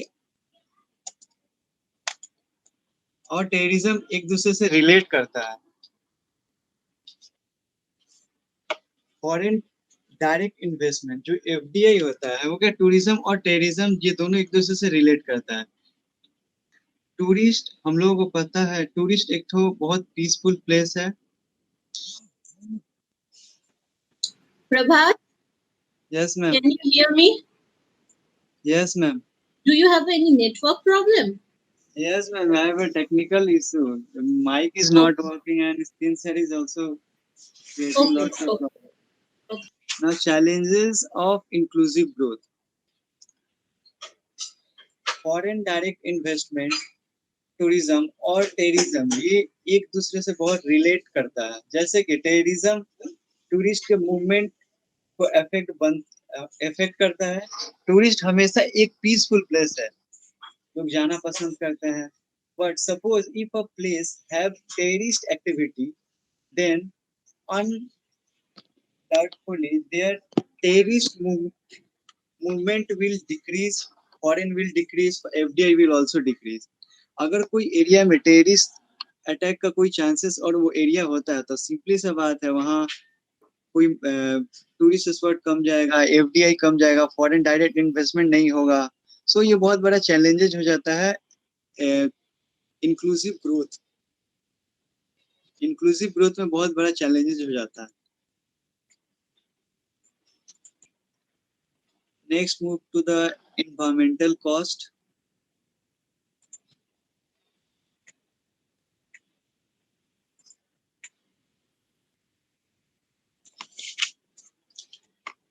Because of the tourism, environmental is also affected and it hampers and degraded a lot, like flora and fauna,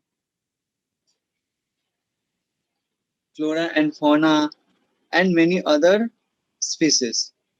Because of the tourism, air,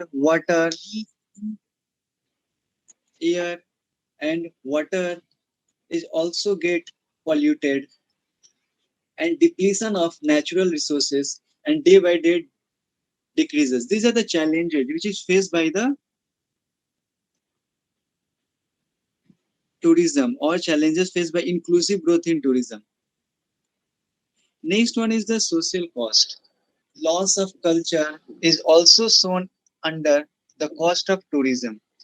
Social cost, loss of culture, exploitation of traditional disruptions, changes in family structure, and others. Because of the tourism or different types of purpose exist in different cultural space, for this it can loss culture, loss of language, or exploitation of technological. So, and the main challenges faced by the tourism is the security issue.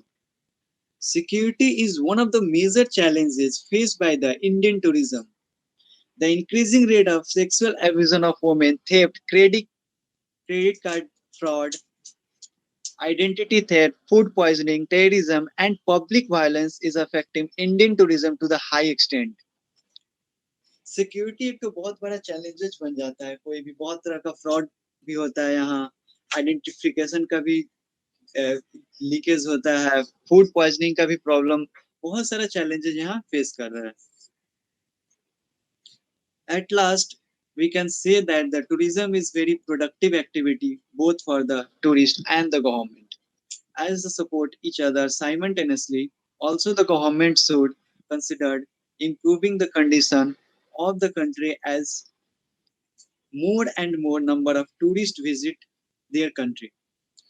Above all, tourism is one of the fastest growing industry in the world that has changed the scenario of the world. Tourism एक बहुत ही growing industry अभी के time में देखा जा रहा है. Year by year statistics change होते, स्टैट्स चेंज होता रहता है एंड स्टैट्स हमेशा इंक्रीजिंग ऑर्डर में ही होता है.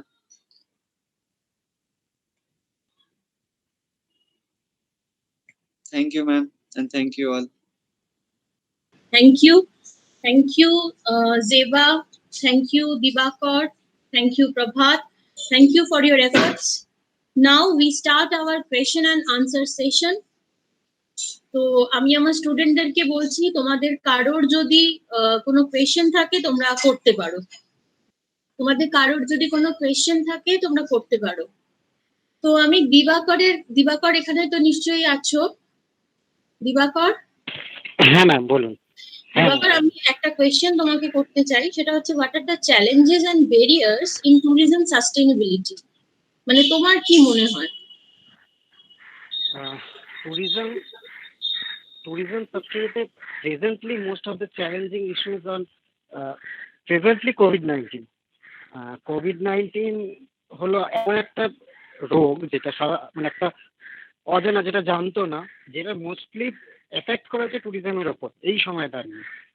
তাই জন্য আমাদের যদি আরো ভালোভাবে ট্যুরিজম প্ল্যানিং করতে হয় এবং ইনক্লুসিভ গ্রোথের কথা ভাবতে হয়, আমাদের এই ধরনের সিচুয়েশনগুলোকে যদি ভবিষ্যতে আসতে পারে এই একটা প্রেডিকশন করে এই ধরনের সিচুয়েশনগুলোর জন্য অ্যাওয়ার হয়ে থাকতে হবে, যাতে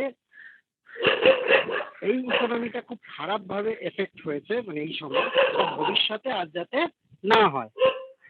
আর যেটা চ্যালেঞ্জে সেটা হলো, যেটা প্রভাত বলার চেষ্টা করছিল, যে টেরারিজম মানে সব থেকে আমরা যদি একটু দেখি ওয়ার্ল্ড ওয়াইড ট্যুরিজম ডেভেলপমেন্ট, তাহলে আমরা যে দেখবো যে রিজিয়নগুলোতে টেররিস্ট অ্যাক্টিভিটি বেশি হয় সেই রিজিয়নগুলোতে কিন্তু আমাদের ট্যুরিজম ডেভেলপমেন্টটা কম হয়েছে। তাহলে যদি আমাদের ট্যুরিজম ডেভেলপমেন্টে ইনক্লুসিভনেস নিয়ে আসতে হয়, তাহলে ওয়ার্ল্ড ওয়াইড আমাদের ভাবতে হবে এই টেররিজমটাকে কিভাবে আটকানো যায়। এই এছাড়াও এনভায়রনমেন্টাল ইস্যু বা কালচারাল ইস্যু বা সোশ্যাল ইস্যু যেগুলো রয়েছে সেগুলো মানে প্রত্যেকটা ইন্ডাস্ট্রিতেই থাকে এবং মিটিগেট করার চেষ্টা করা হয়। কিন্তু ট্যুরিজমে এই দুটো সমস্যা সম্পর্কে কিন্তু আমাদের খুব ভালোভাবে অ্যাওয়ার থাকতে হবে। That's all ma'am. ওকে, তো আমাদের অনুষ্ঠানের প্রায় শেষের দিকেই আমরা চলে এসেছি। তোমাদের স্টুডেন্টদের আমি জিজ্ঞেস করছি, তোমাদের যদি কারোর কোনো প্রশ্ন থাকে তোমরা করো। আর প্রিন্সিপাল ম্যাম, আপনি বলছিলেন আপনার যদি ম্যাম।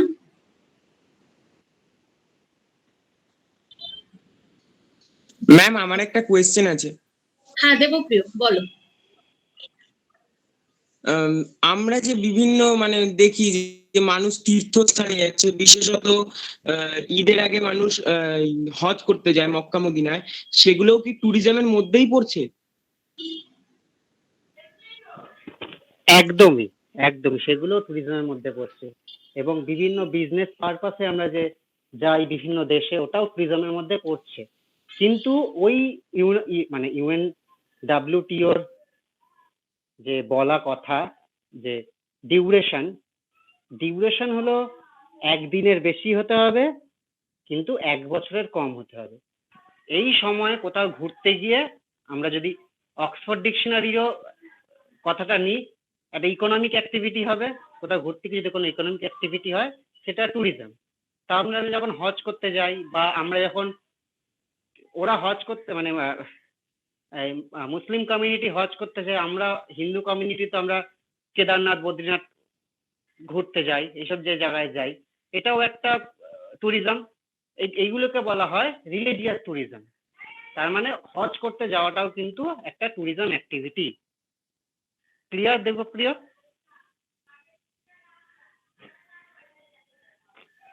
হ্যাঁ স্যার, কিন্তু আমার আরেকটা কোয়েশ্চেন আছে যে আমাদের দেশে বিভিন্ন পর্যটকরা এসেছিলেন, তারা অনেক সময়কাল ধরে ছিলেন, তাহলে সেই ক্ষেত্রে কি তাদের আমি পর্যটক বলতে পারবো না? না, সেই সময় এই ট্যুরিজম কনসেপ্টটাই আসেনি। মানে ট্যুরিজম কনসেপ্টটা বিবর্তন হয়েছে। এই বিবর্তন সেই সময় তাদের আমরা পর্যটক হিসাবেও যদি ধরি, কিন্তু তারা যখন স্থায়ীভাবে থেকে গেছে দীর্ঘ সময় ব্যাপী, তাদের কিন্তু আর পর্যটক হিসাবে ধরবো না আমরা, তাদের কিন্তু রেসিডেন্ট হিসাবে আমরা ধরে নেব। যদি আমরা UNWTOর কনসেপ্ট অনুযায়ী যাই, কিন্তু তখনও তো সেই কনসেপ্ট হিসাবে তৈরি হয়নি। তাই তখন আমরা সেই আগত ভ্রমণার্থীদের আমরা পর্যটক হিসাবেই ধরতাম, কিন্তু এখনের কনসেপ্টে তারা কিন্তু পর্যটক নয়। ক্লিয়ার? Okay sir. হ্যাঁ স্যার। আচ্ছা, আর কারোর কোনো কি প্রশ্ন জিজ্ঞেস করার আছে? ওকে, so now I would like to call my colleague Shumita Roy to deliver vote of thanks. Shumita, over to you. Thank you Moumita. দিবাকরের কথা টেনেই একটু বলি, যেটা দেবপ্রিয় জিজ্ঞাসা করছিল যে হজে যাওয়া এগুলো ট্যুরিজম কিনা। অবশ্যই দিবাকর একদম ঠিক বলেছে। ট্যুরিজম করতে গিয়ে দেখবে অনেক ধরনের ট্যুরিজম হয়। এটা হচ্ছে রিলিজিয়াস ট্যুরিজম। তারপরে ধরো আমরা শান্তিনিকেতনে যাচ্ছি, কালচারাল ট্যুরিজম এরকম, মানে বা ধরো হাজারদুয়ারি দেখতে যাচ্ছি, সেটাকে ধরো বলতে পারি হিস্টোরিক্যাল ট্যুরিজম, এরকম আর কি। মানে অবশ্যই পুরোটাই একটা মেন ছাতার আন্ডারে ট্যুরিজম, তার মধ্যেও আবার বিভিন্ন বিভিন্ন স্পেসিফিকেশনস আছে। ওকে, আচ্ছা চলো, সকলকে অনেক অনেক অনেক ধন্যবাদ। তোমরা ভীষণ ভালো বলেছো। আমাদের ডিপার্টমেন্টের তরফ থেকে, on behalf of the department of geography, Netaji Nagar college, I want to thank the ex-students of our department for their wonderful presentations. Without them, celebration of World Tourism Day wouldn't be possible, and lots of wishes for their better future. I want to express my gratitude to our principal, Dr. Amrita Dotto, coordinator of IQAC, Professor Pinaki Ranjan De, and convener of seminar subcommittee, Professor Kaveri Bhattacharya, for helping us to organize the webinar. I would like to convey my special thanks to our senior teachers and to all my colleagues. I extend my thanks to all the non-teaching staffs and, of course, the students for attending the webinar and making it successful. Thank you all. Have a nice day. Thank you.